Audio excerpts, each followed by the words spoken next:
से JTR media house. आप भी कराची में रहते हैं, मैं भी कराची में रहता हूँ। कराची को छोटा पाकिस्तान कहा जाता है, गरीबों की माँ कहा जाता है, गरीब परवर शहर कहा जाता है। रोज़ाना 15-20 हज़ार लोग पूरे पाकिस्तान से यहाँ आते हैं और कराची सबको रोज़गार देता है। गुज़श्ता 10 सालों से देखें कराची की हालत एक बेवाकी सी हो गई है। इसके बिखरे हुए गेसू संवारने वाला कोई नहीं। रोडों का अभी थोड़ी सी बारिश हुई है, पूरे पाकिस्तान में बारिश हुई, बाकी कुछ नहीं हो। कराची डूब रहा है, कराची तो गलियां टूट गई, कटर उबर रहे हैं, बिजली का निज़ाम दर ऐसा हो रहा है कि जिसका कोई पुरसाने हाल नहीं है। तो क्या कहेंगे? असल में ये बात आपकी बिल्कुल दुरुस्त है कि कराची को, यानी कराची से फ़वाइद सब समेटते हैं। हर आदमी आता है कराची से, सियासी पार्टियां, पॉलिटिकल जितने लोग हैं वो फ़वाइद समेटते हैं। कराची से आप देखें जो रेवेन्यू इकट्ठा होता है, तारीख साज टैक्स इस दफ़ा कराची से हुकूमत ने इकट्ठा किया है।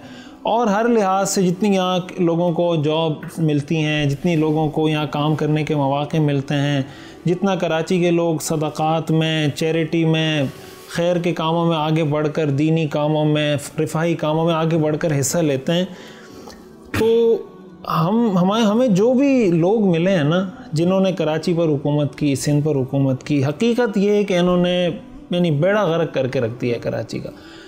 वो पहले वो किसी ने लिखा था कि लोग कहते हैं कराची में कचरा है, तो अब तो ये हालत हो गई है कि कचरे में कराची है।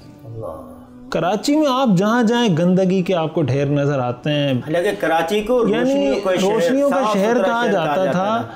और एक आदमी जहाँ पर रहता है, यार इंसान की फितरत में भी होता है कि आप कुछ तो उसका ख्याल कर लें। अपना घर है ना किसी इंसान का। इस्लाम ने भी दिया ना हमें, तो यहाँ तो कौन दिया गया है कि अपने घर के बाहर की जो जगह उसको भी साफ सुथरा रखें। आपने खजाना लूटना है, आपने करप्शन करनी है। एक मिसाल के तौर पर आदमी किसी घर में रहता है ना, तो वो आदमी इतनी करप्शन करे कि अपने घर को ही ना बनाए।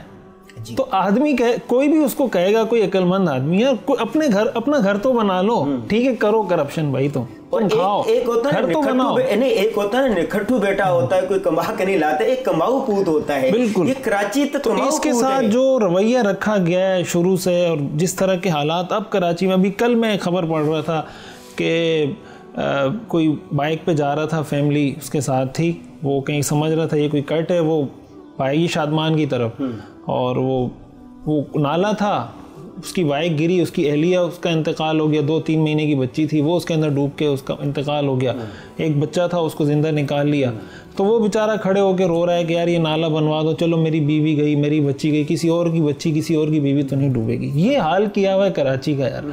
और फिर हैरत इस पर होती है कि इतनी खुद एतमादी के साथ मुंह फाड़ के लोगों से वोट मांगते हैं, ये कहकर कि हम अवामी खादिम हैं, हम अवाम की खिदमत करेंगे, हम जनाब कराची की खिदमत करेंगे।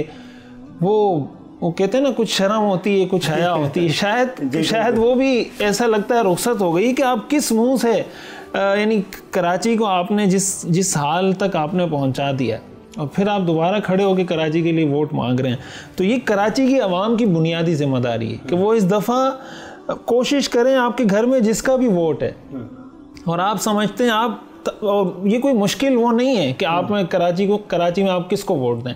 आप देखें कराची की खिदमत किसने की है, मतलब ये तो कौन कर सकता है, ये किसने की है। 2 + 2 4 की तरह ये चीज़ वाज़े है। हम ये नहीं चाहते कि आप जमात इस्लामी को दें, जिसको आप समझते हैं कि जिसने कराची, किरदार आपके सामने है, किरदार सामने। नेमतुल्लाह खान को देखो, कितने मंसूबे थे चलाए, उसके दौर में कितना काम हुआ। बिल्कुल ऐसा ही है, नेमतुल्लाह खान ने काम किया, मुस्तफ़ा कमाल ने काम किया।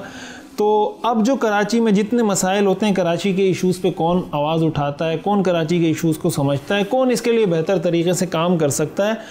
हमने अपनी पार्टी के मफादात से बालातर होकर, मिसाल के तौर पर कोई समझता है भाई मैं PTI का हूँ, या मैं पीपल्स पार्टी का हूँ, या मैं मुस्लिम लीग का हूँ, लेकिन उसका ज़मीर उसको कह रहा है कि भाई इस कराची के मसले का हल फला आदमी के अंदर है कि वो ये मसला हल कर सकता है। तो फिर शरन आपको इस बात की इजाज़त नहीं है कि आप मुस्लिम लीग को या PTI को या पीपल्स पार्टी को वोट दें।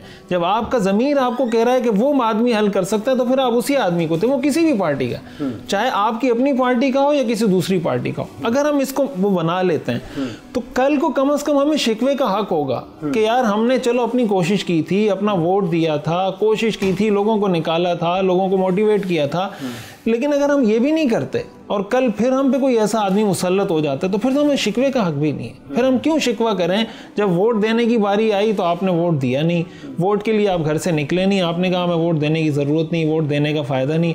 अब जब नाअहल आदमी मुसल्लत हो गया है, वो शहर को तबाह कर रहा है, तो फिर हम रो रहे होते हैं। तो ये वक्त है निकलने का, सोचने का और दयानतदाराना राय कायम करने का।